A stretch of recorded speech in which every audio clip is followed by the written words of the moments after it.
Well, good morning and welcome again to Elevenses. I'm Kevin Williams of Survival Skills Rider Training, and this is my regular twice weekly webcast.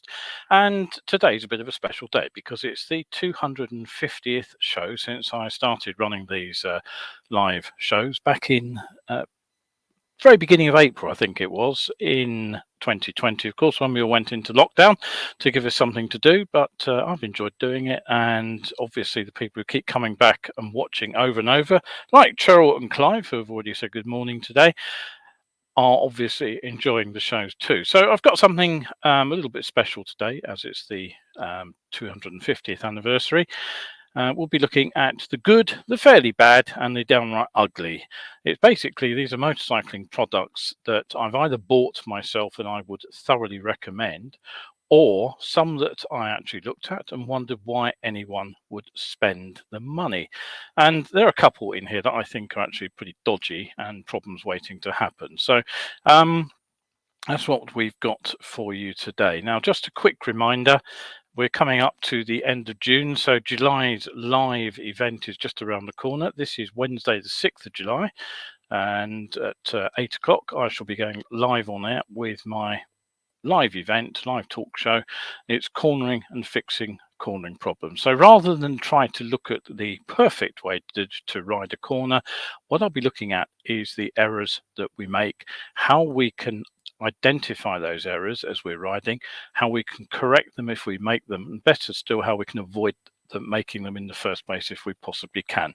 So that's Wednesday the 6th. Make a date for that, 8 o'clock. Tickets are £5, and you can buy those in the usual place on Tidy HQ. The link is in the preamble to the show. And of course, August, first Wednesday, 3rd of August, same time, 8 o'clock. It's time for Science of Being Seen Again. And this is the full presentation. So on with today's special. I just realised I've forgotten to put one prop ready, so I might have to leap out of my seat and go and fetch that in a moment. Now, the world is full of new products, and motorcycling is no different, of course. Now, some of these products are genuinely useful.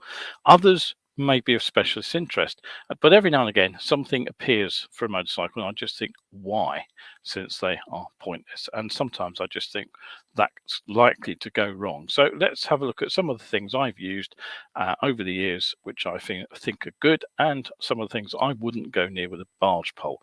So the first item today is the Philips Racing Vision GT200 plus 200 bulbs. Now, in these days of LEDs, it may seem a bit odd to be talking about old school quartz bulbs. But the thing is, of course, there are still plenty of motorcycles out there on the roads that don't yet have LEDs fitted. All three of mine, for example. And many of these bikes will be around for a good few years yet, hopefully, including my own. So as it happens, there was a discussion on my bike forum a week or so back about riding at night. And I was quite shocked at the number of responses from people saying, I don't ride at night, I don't like it because I can't see where I'm going, or I get blinded with vehicles with bright lights coming the other way. Now, personally, I've not had issues with night riding, though I do know that my eyes don't respond as well to dazzling lights as they used to. That's just unfortunately a side effect of getting old. But I've long since said that fitting most motorcycles with a single headlight when cars have at least two is bonkers. Now, my old GSXR did have twin lights, and it was a noticeable step up from the single headlight on my FZ750. But unfortunately, when I bought the Hornet and then the XJ6, everything went backwards again. So how can you legally upgrade your lights? Well, aftermarket LEDs are, at the moment at least, still illegal. They may fit the hole at the back of the headlight, but beam pattern is often dubious. My brother in the America where they're not illegal has discovered that. Many have a big heat sink, which simply doesn't fit the space available. They may even have a fan in them, some of them.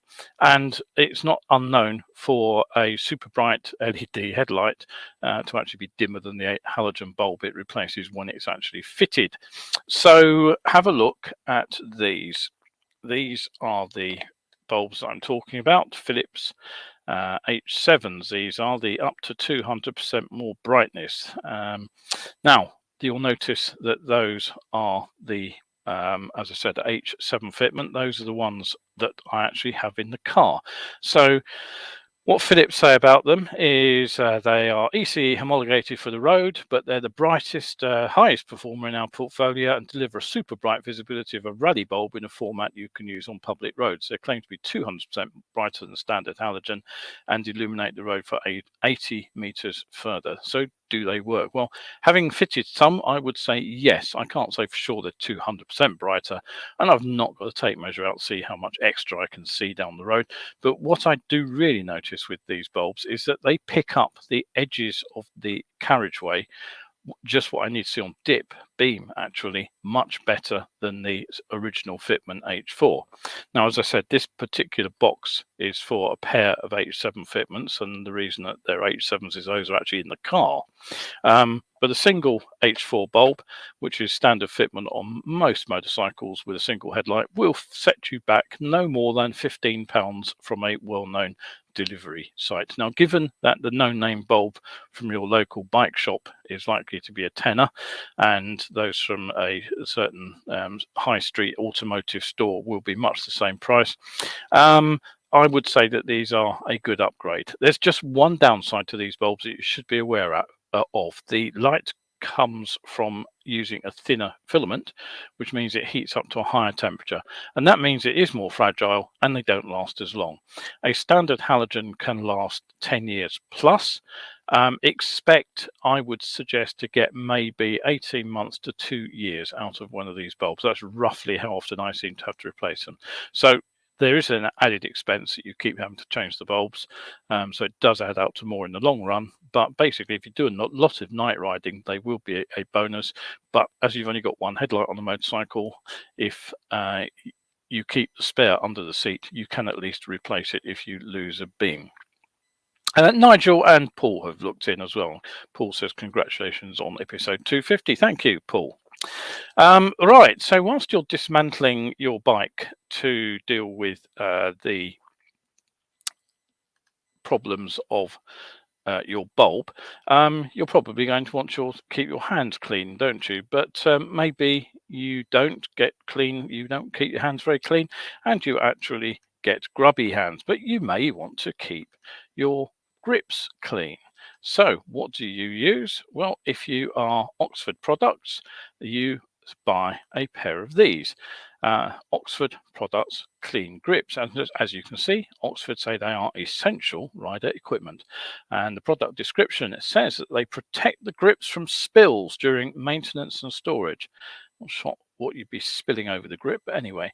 And it says they fit most handlebars. They are quick hook and loop construction, and they are durable. And it says you avoid contamination of your handlebar grips by fitting clean grips before working on your bike. Well, I have to say, what can you get all over your hands or spill randomly over the bike that you can't clean up off your grips at the end of the session? I'm struggling to know what the answer to that one is, but only a £5 for those, but that's a £5 that's firmly staying on my pocket. Nigel has just said, and very good comment here, super bright and light on the road can be two different things. Yes, I would entirely agree. That's one reason I would recommend that you do go with a branded product, and I can say that these do put the light where you need it. They are nicely focused bulbs. Now, next thing then, yellow impact resistant glasses. Now, years ago, I discovered the contrast enhancing qualities of yellow ski goggles. Effectively, what happened was I was loaned a pair by our ski guide on a day when it was snowing gently, and I kept crashing because I couldn't actually see the bumps. And using these was a revelation in terms of how much they enhance contrast. And suddenly I was upright again. And in fact, I never did give them back to the ski guide. So sorry about that, Ruth. Still remember your name, and that was about 35 years ago. Anyway, when I got back home, I immediately looked to see what was available for riding in the rain, as of course I was a courier at the time. And I discovered that Arai offered yellow visors, which some riders were using for wet races, but they weren't road legal. Now, at the time, it was still perfectly legal to stick a tinted film behind the visor.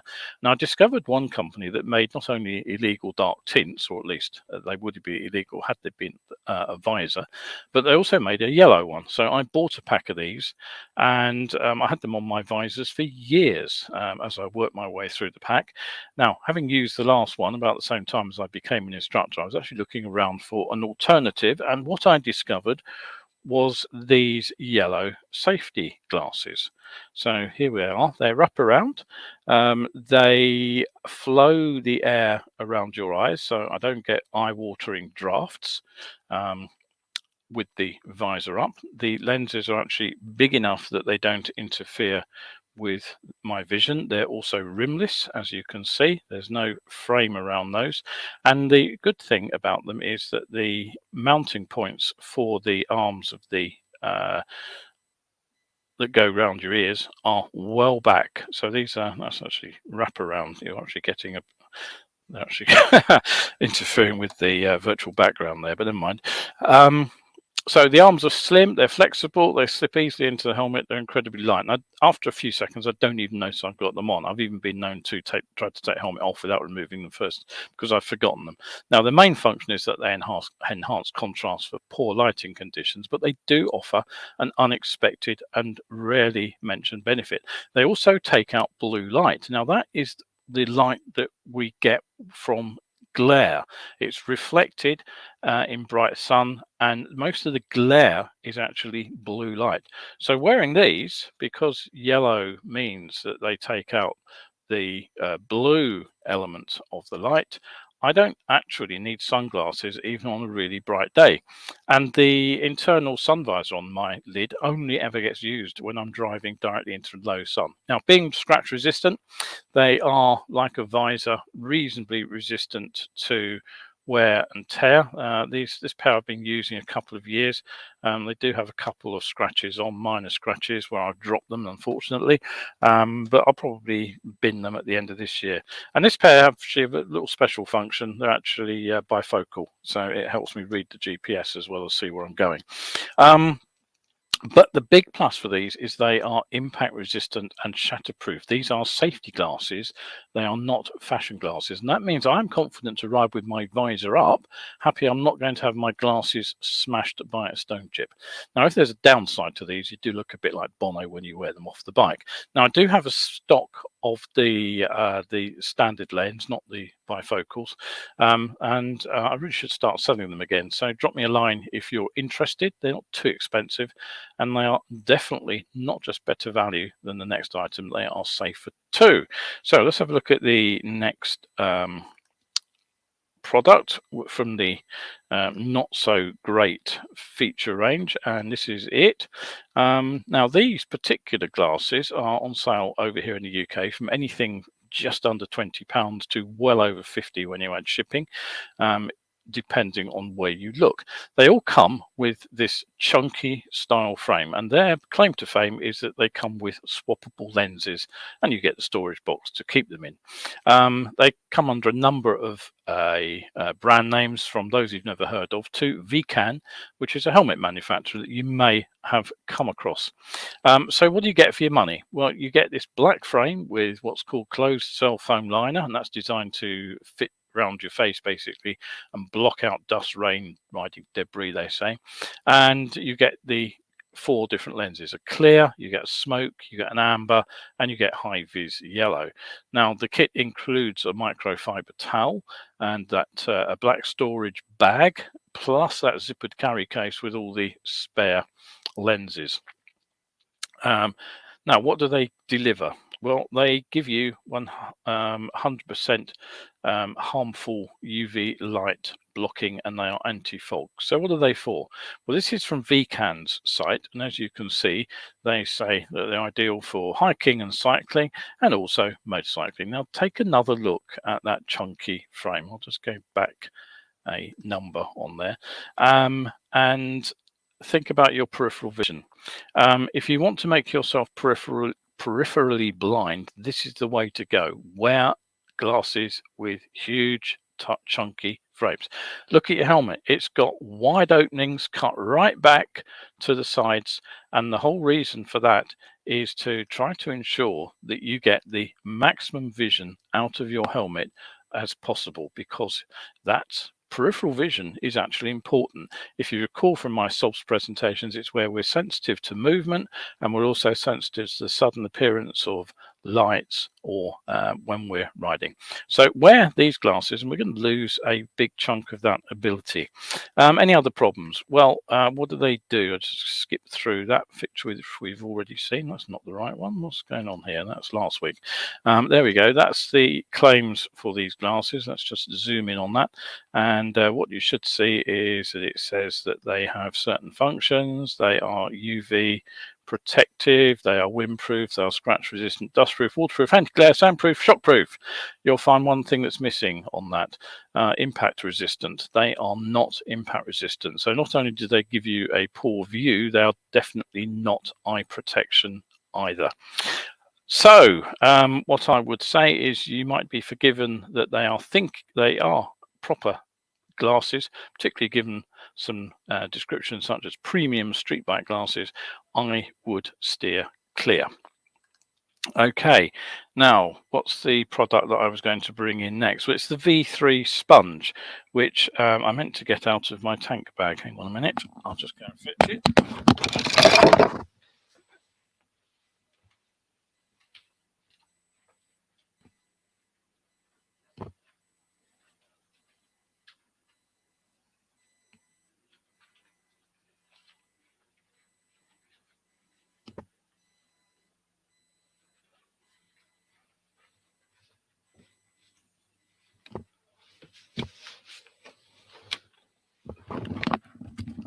Right, okay, I am back. So what's the V3, well, V2 rather, V2 sponge? Well, it's one of these. This is actually a mini version. Now you'll see it comes with a little zippy pack. This one I actually got from Somerset Road Safety quite some years ago, and that's the sponge. There are bigger versions of this, but this, as I said, is the mini sponge. And the idea is that what you do with this is you clean your visor. Now, sometimes the simplest products just work. But when I was a courier, long winter days in the saddle particularly meant I needed to clean the visor all the time. And the idea of this is what you do is that you dampen this sponge first. The full kit comes with a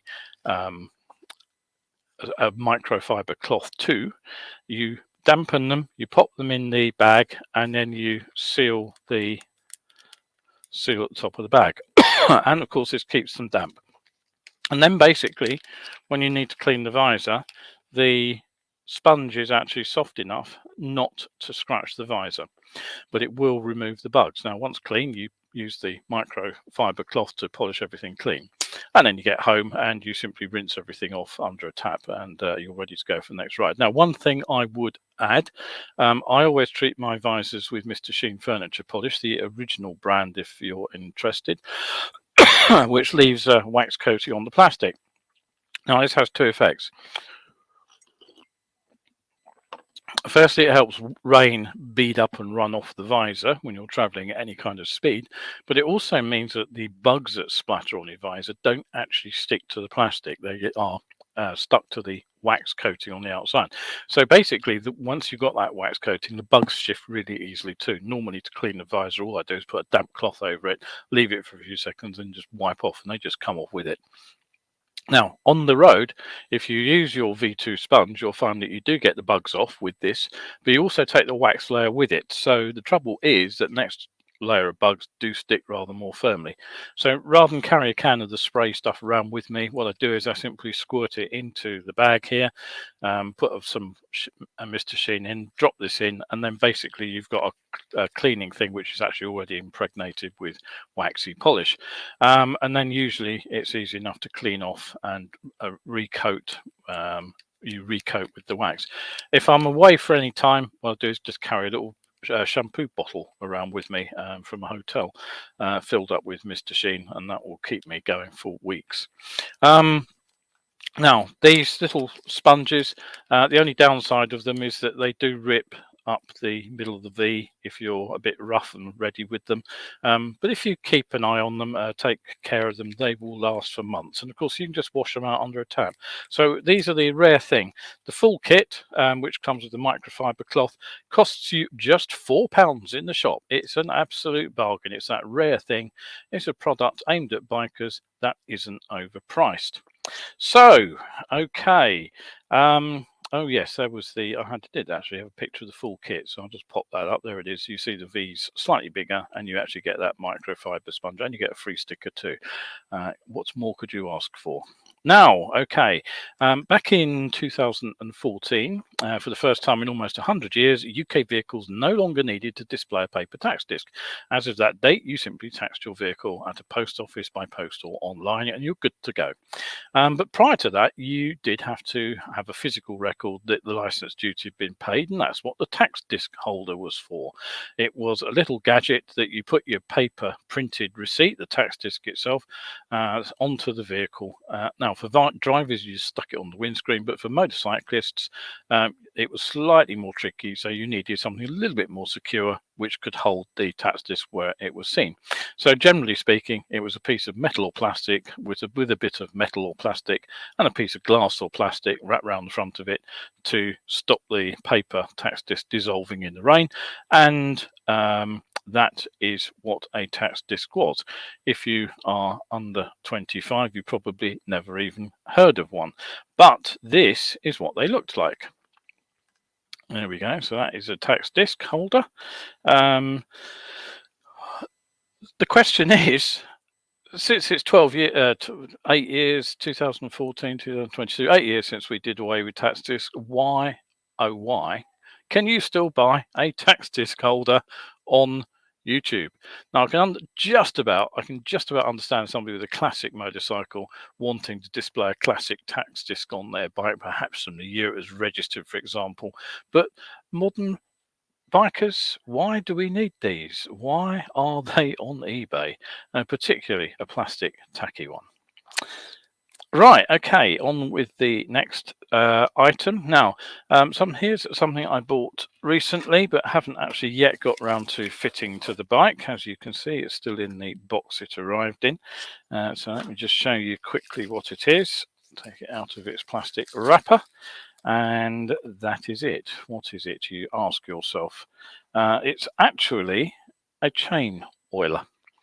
Let me get that on screen. There it is.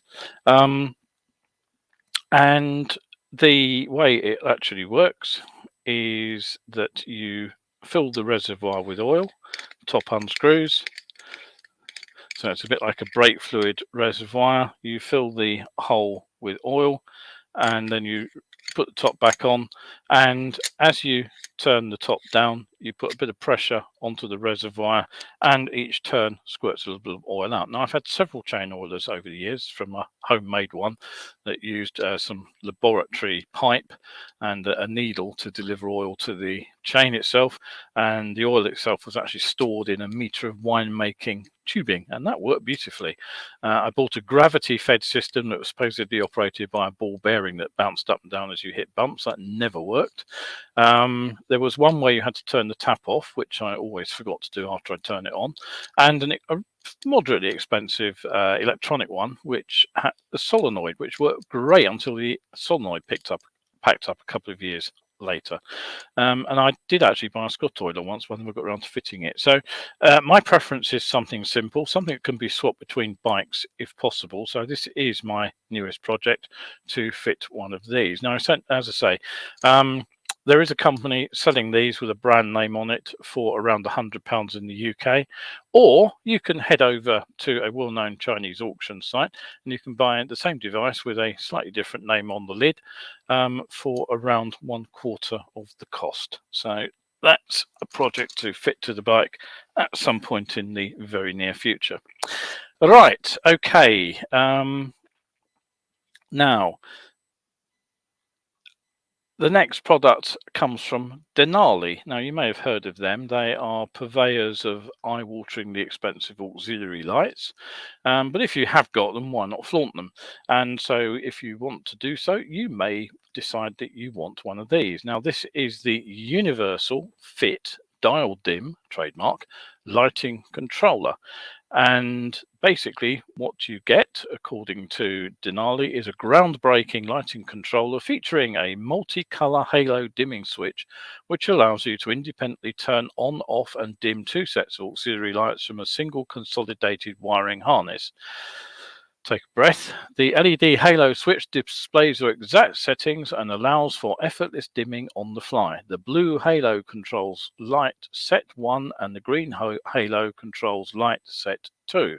Simply double click to switch between the two circuits.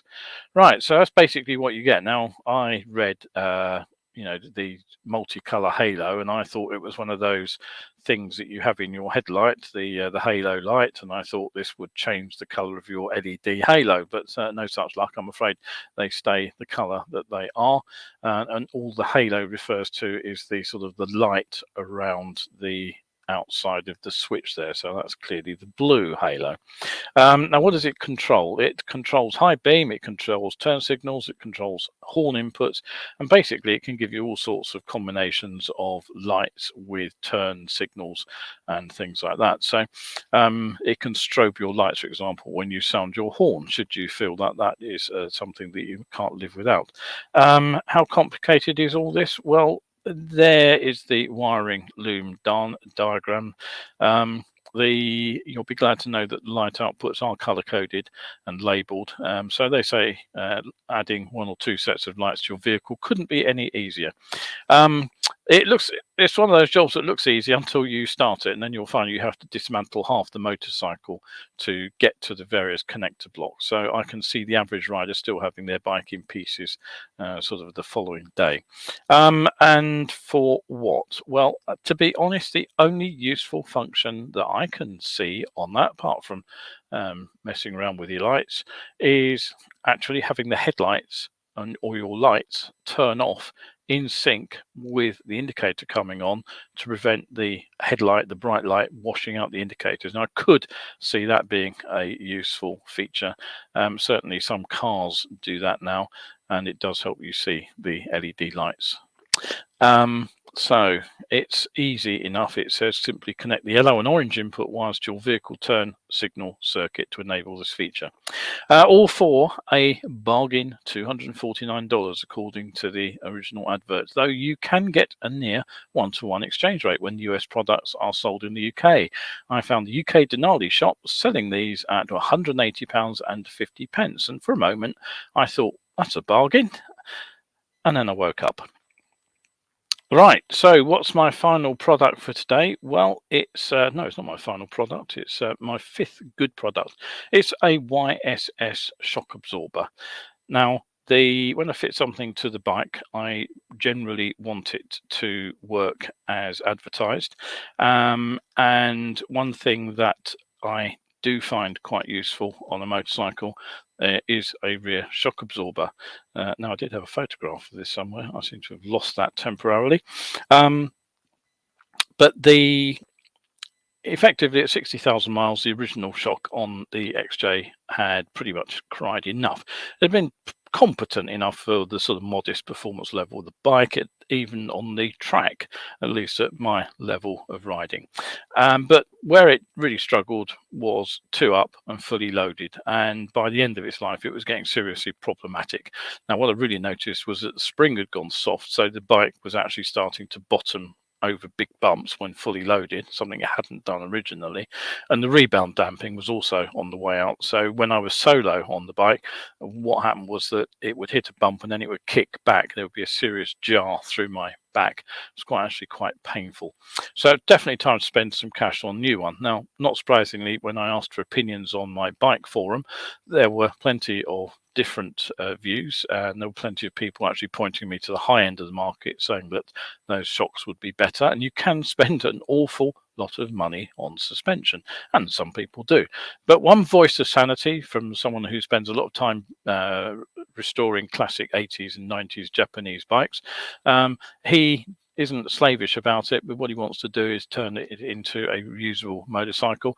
And he suggested YSS, and I had a look at them. Now, I had seen them before, but he said that he'd fitted several to his bikes, and he said he was very happy with them, and that for the road, they're all you need. So I trusted him, and I got one on order.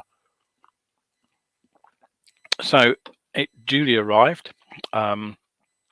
Some months later. I think it took about 6 weeks to arrive, because it came direct from Thailand with the right spring fitting and certainly. It was out with the spanners, and not much more than an hour later, the shock was actually in place. Now, I should have had a photo here to show you. I'll put it up in the comments later. Does it work? Well, the short answer is yes, it does. It's a noticeable upgrade over the knackered shock, that's for sure. Though it's obviously hard to compare with what the original shock was like when I bought the bike new. I'm pretty much it's still an improvement over the OE shock. So even if you've got a fairly low mileage bike, I think you'll get your benefit from the shock. Certainly, one thing that is an improvement is stepless preload. Although that is admittedly a little bit fiddly to get to with the shock fitted, there are various bits and pieces in the way. The rebound adjuster ring at the bottom of the shock, which I would show you in the photo, is really easy to access, and it works too. You can really feel the difference in the shock's response if you turn it just a few notches in either direction. Now, at £330, it is a bit of a budget shock by today's standards, as I've said. Am I happy with it? Well, you bet I am. It's been on the bike for 2 years now, so it's had a thorough test. Not like the people who fit these things and then do a YouTube video 5 minutes later and tell you how wonderful it is. I've been using this for 2 years.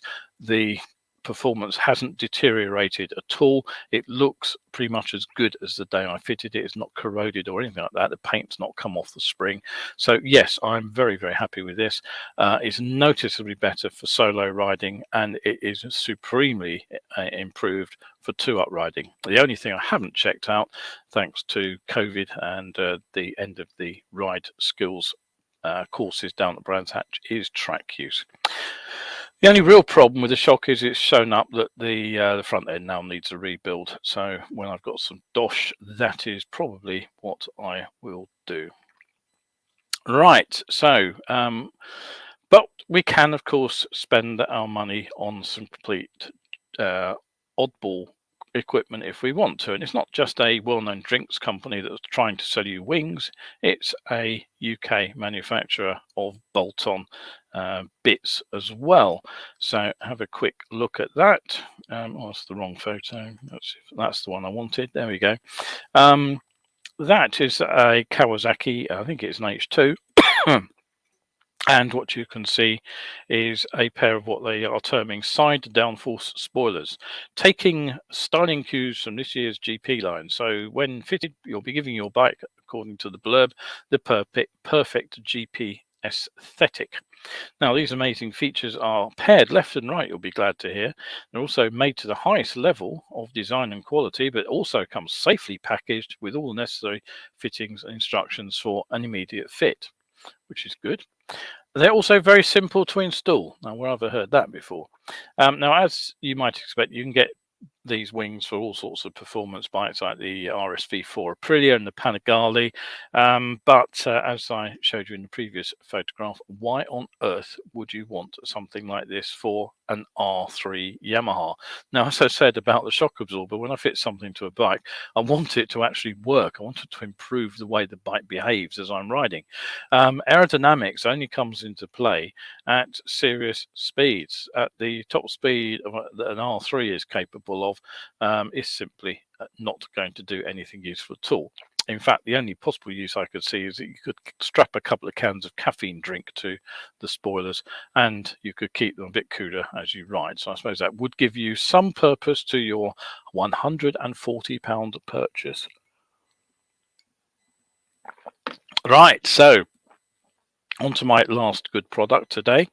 And this is the Van Defend alarm. Now, back some years ago, I had that GSXO I mentioned with the twin headlights.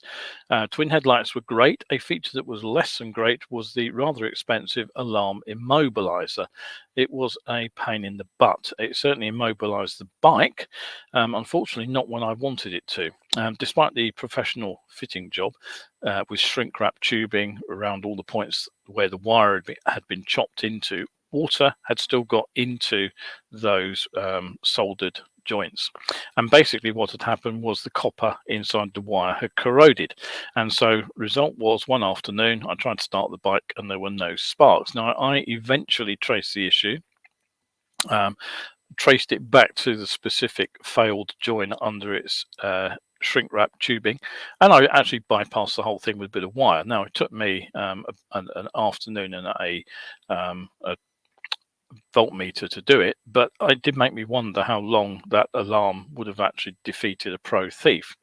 And then a few weeks later, the indicators packed up. Now I knew where to look for the problem this time, and I simply strung a wire down the outside of the loom, bypassed the section that the alarm had been hacked into completely. So essentially what I'm saying is I am reluctant to have a wired in alarm ever fitted again. Now, the bad news is, living in northwest London is an area where bike theft isn't exactly unknown. So it has crossed my mind that a bike alarm of some sort should not be a bad idea. And then I spotted this. Now you'll notice it says Van Defend van alarm. And what it shows you is a sort of palm-sized thing there, a standalone alarm.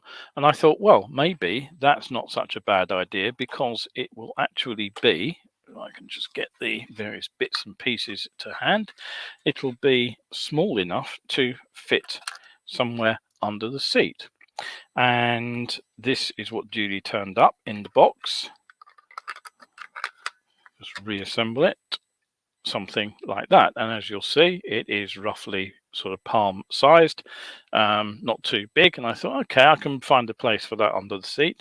It's 110 decibels. Now, as I said, it's being sold to van owners, and the idea is that you bolt this thing to a van door, and then at the first sign that the van door is being interfered with, it will give a warning tweet. And if you continue to fiddle with the door, the alarm will go off at 110 decibels. It is pretty loud. So I looked at it and thought, yeah, okay, that looks good. And it duly arrived, and I had another look at it and discovered there's even better news. Most of the alarm is actually the plastic mount. Now, the idea is that you put that bit, screw that to your van door, and then you put the cover on the van door with the alarm inside it. But the alarm inside is actually that. And that is even smaller. It's actually a fraction of the size of the original alarm box, and that's perfectly sealed. It's a standalone piece. The bit that we've just seen that I've taken out is just the mount. So there's the mount and the alarm side by side. So throw the box away, and you have your little standalone alarm, and it's pretty tiny.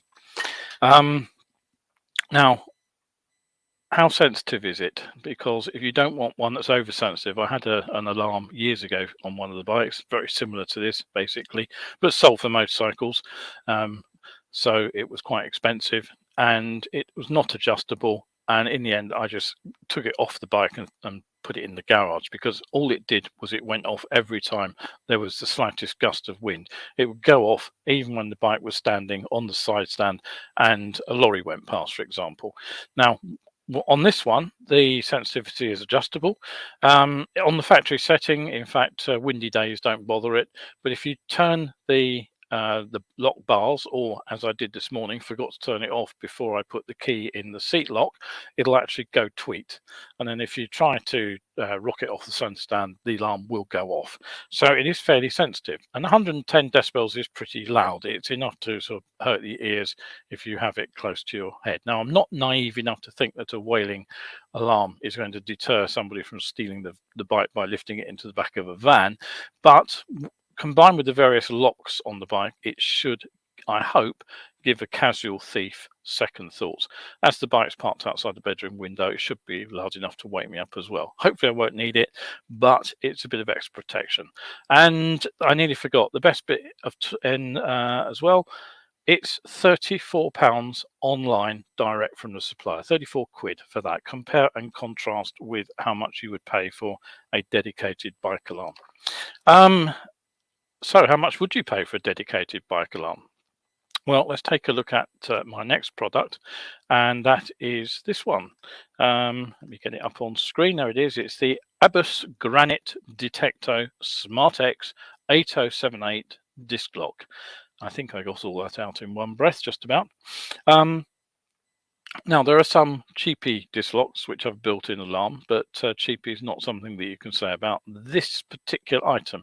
It's on sale from between £180 to £230, depending on where you look. So what's unusual about it? It is a bit chunkier looking than normal. Well, apart from having the built-in alarm, its unique selling point is it is Bluetooth operated. You'll notice there is no key slot in that alarm. So yes, just as your mobile phone talks to other electronics, such as those built into the latest bikes, or you can talk to your intercom or something, you can also tell your disc lock to unlock with your Bluetooth enabled phone. So here's the first question: how robust are these locks? Well, Abus do make some of the better disc locks, it's true. I do have, in fact, Abus shackle locks, and it took one owner who lost his keys around 3 minutes to cut through an earlier version of this lock with an angle grinder, but that one was based on a simple key locking mechanism. Now, Abus tells us that simply that the lock itself has a high quality keyless locking system. So how secure the mechanism is, we don't know, but at least you can't attack it by fiddling with the key slot as the lock picking lawyer likes to do. So how loud is it? Well, actually it's 100 decibels. Now 100 decibels isn't actually that loud. The angle grinder drowned it out in the video. Now remember, the standalone alarm I just mentioned is 110 decibels. If that doesn't sound much more, just being 10 decibels extra, remember the log scale of the decibel measure, and what that means is each 10 decibels on the decibel scale means the alarm is 10 times louder, 10 times increase in sound pressure. So basically my alarm should be 10 times louder than this disc lock. So essentially I'd say 100 decibels isn't actually all that loud, and certainly once in a van you're unlikely to hear it. Now it should hopefully deter opportunistic attacks, but what are the added benefits of Bluetooth connectivity? Well, it can tell you where you park, just in case you've forgotten, but it doesn't appear to update itself if the bike is moved. So if the bike's been stolen, as far as I can see, you don't get an update on the new location. And of course, you do get the benefit of walking up to the bike and removing the lock without having to fiddle around for a key. So any issues? Well, yeah, actually, this is the problem. Now, first thing, you have to install the app on your phone. Now, if you've just spent £200 on the lock, you've probably got a phone which will have enough spare capacity for the app. I can't get another thing on mine, but then I haven't upgraded it in 4 years, but that's my problem, not yours. But one question that immediately occurred to me is, what happens if the lock battery goes flat? Now, two things. First of all, the alarm won't sound. That one's fairly obvious. But it turns out you can't unlock the lock either, as there is no physical key. And one user actually reported just this problem. He said that having parked and locked his bike up, he came back to find he was unable to remove the lock. And the only way to get around this problem is to put some power back into the battery. And that means you plug in the USB-C cable to a power source. Now at home, that's probably not a trick, not much of a problem. But if you are away from home and you've locked your bike up and you're trying to get it moving, it means you actually do have to have a USB power bank with you. Now, oddly enough, I mentioned popping one on the bike in my Tips on Tuesday series just the other day. So here's another reason you might need a USB power bank. Now, if the battery lasted a month or so, you could just make sure that you charge it up every couple of weeks. But unfortunately, the user reported it lasted less than a week. So to be on the safe side, you're actually going to have to charge this up every couple of nights. But of course, if the lock's charging, it's not actually doing the job it was sold for, which is securing the bike. And there's another problem. No one's phone battery ever went flat unexpectedly, did it? Of course, if you've got a flat phone, you can't unlock the lock either. Thank heavens for that USB power bank you've now added to your shopping list. And it just gets worse. You probably remember that when you bought a lock for your bike, it came with 3 or 4 keys. Now, you probably put the spare somewhere safe, even if you can't remember exactly where that was. You'll find them eventually. The lock comes with the Abbas security key card. Now, somewhat surprisingly, it's not actually a smart card that can be scanned by your phone. It's actually got a QR code in it, which you have to scan with your phone, and then basically that will activate the phone to key that lock. Now, the bad news is you only get one card, so if you lose it, you're a bit stuffed. So you may be thinking, put that key card away with all the spare keys. But here's what one reviewer reported. It turns out you also need it to install updates. And he said, I've had this lock in my possession for about 9 months, and I've just had to install the first update. Now, I kept my key card in the wallet, so I was able to scan it. So if you're carting the key card around in your wallet anyway, what's the big bonus over having a physical key attached to your keyring, other than the ease of avoiding fumbling around in the dark with frozen fingers trying to unlock the lock? But of course, if you do lose it, sod's law is that you'll lose the key card in your wallet. Guess what I lost in November? Yes, it was the wallet. I did find it again 4 months later, but of course I'd cancelled all the cards by then. And it even gets worse than that. The reviewer said, even though my app was up to date and the Bluetooth enabled, my phone was right next to the lock, it simply refused to unlock until I was able to install the update. So effectively, it seems that the update is pushed to the phone, and then the phone won't unlock the lock until they manage to talk to each other. Now, that's really, I think, bad planning. The update should be installed at the time of a user's choosing, not when Abbas send you the update. And it gets worse still. He says the installation failed several times before finally taking. What would happen if I wasn't able to install that update? The lock would effectively be rendered unusable, leaving me with a giant SmartX 8078 paperweight. Well, actually, it's worse than that, of course, because if the lock happens to be attached to your bike at the time, it's just turned your bike into a paperweight. So £200 and more, and you get the 8078 lock, you get a zippered carry pouch, you get a USB-C cable, you get an instruction booklet, the accompanied paperwork, the card, and to me, what seems like a whole heap of problems, all to save carrying a physical key with you. And I will stick to my cheaper, louder alarm and a keyed lock combo. Thank you very much. All right, that is it for today's special. I very much hope you've enjoyed my look at the various items on the sale, some of which are good, some of which are less than attractive. Kevin says, congrats on the show. Nigel says, I wonder what you would think of my Mark 9 goggles. Yeah, probably would do, but hey ho, everybody's choice, everybody's different. Nigel also says he bought a tax disc holder for his Moto Guzzi Centenary disc, but it was a nice one. Good, I'm glad it wasn't a nasty plastic one. And Nick says he has the Cobra at 4 times the Chinese price. Yes, okay, there we go. So that's the chain oiler, I mean. Right, okay, so thank you very much indeed for joining me today for this special 11s. I'll be back with a regular show, news updates on Sunday at 11, so do join me then. And if you are out riding today, do make sure that you stay shiny side up.